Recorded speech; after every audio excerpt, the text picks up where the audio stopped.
In this lesson, we're going to talk about redirection versus punishment and NRMs versus the word no. So let's talk about punishment first. There are all different kinds of punishment, right? There is punishment where you just take the dog away from something. There is punishment where somebody might swat the dog's bottom or rub their nose and pee or something like that. So here at Rocking Paw, we use something that's called LIMA, least intrusive, minimally aversive, which means that I don't want to do anything that's going to intimidate the dog or potentially harm or hurt the dog to where the dog's intimidated from me. I want to build a relationship with my dog, so I'm not going to do anything like that. You know, old dog training methods is if you don't want the dog to do something, then you're going to punish them for it. And there's a lot of people that still use those techniques today. We do not. Now, that doesn't mean that I won't have a come to Jesus meeting with my dogs where I get them to look at me, and it might be me holding their head in their hands and telling them to stop something because they're over threshold and they're doing something. But I am not going to beat my dog down because they're doing something wrong.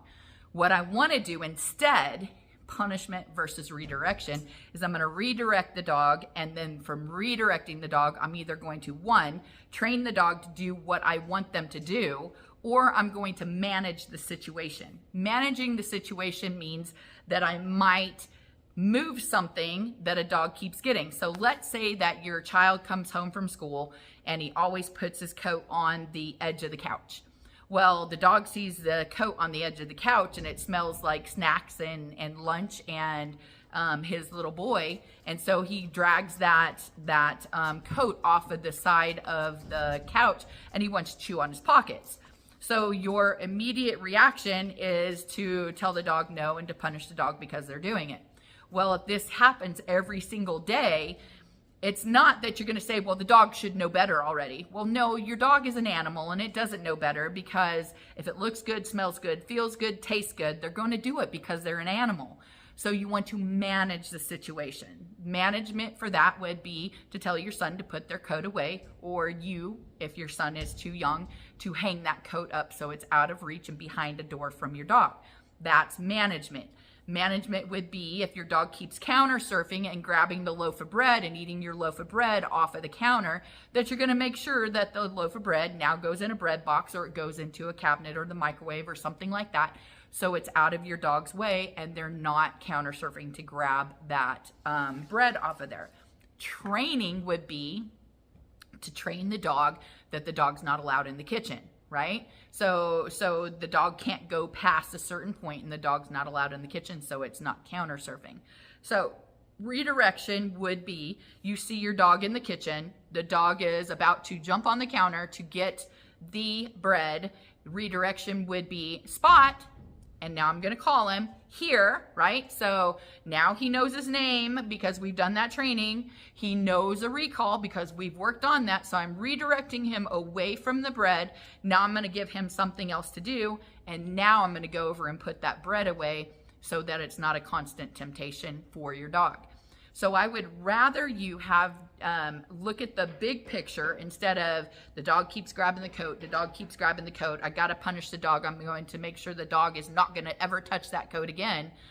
Instead of thinking it that way, think of it as, okay, what can we do to set the dog up for success so the dog is not grabbing that coat and chewing the pockets out, but instead we can teach the child to hang the coat up, or you can hang the coat up, or the coat can go into the child's room.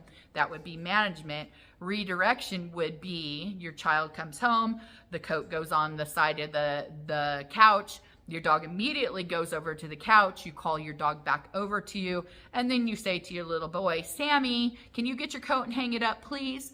And so there's your management, because now the coat goes away. So that's the difference between punishment and redirection. We don't want to punish the dog for something because they're an animal, and if it looks good, smells good, feels good, tastes good, they're going to go for it, especially puppies. And then we can manage the situation, and then we can train with that redirection. The other thing that I wanted to talk about is the word no. Everybody says it. We say it to our kids. No, don't do that. No, don't do that. We say it to our dogs. No, don't potty on the floor. No means nothing to a dog. It is just for your benefit. And the dog doesn't know what the word no means. It knows your tone of voice.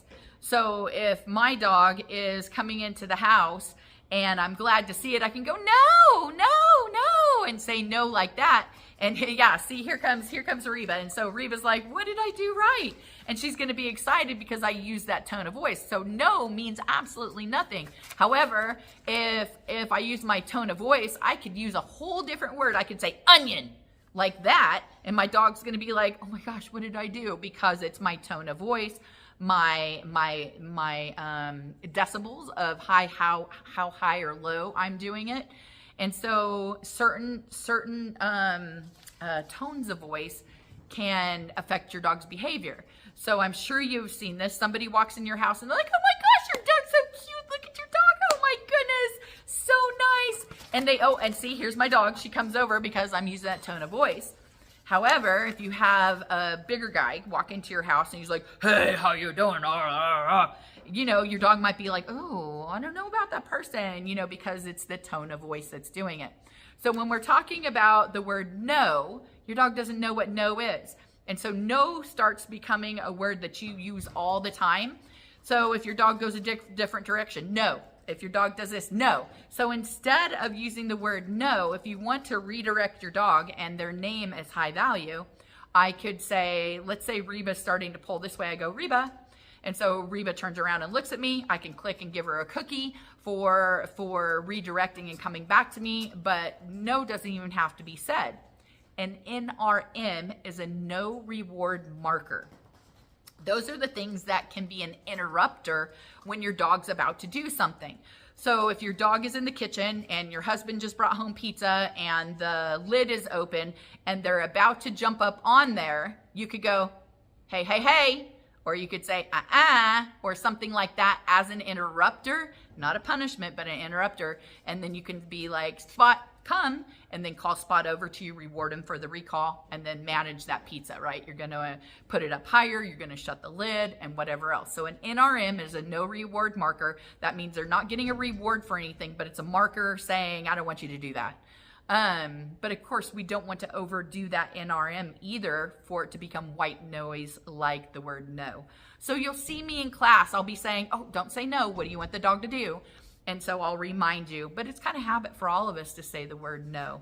But that is the difference between your reward versus punishment, your redirection, and then of course, no versus NRM. All right.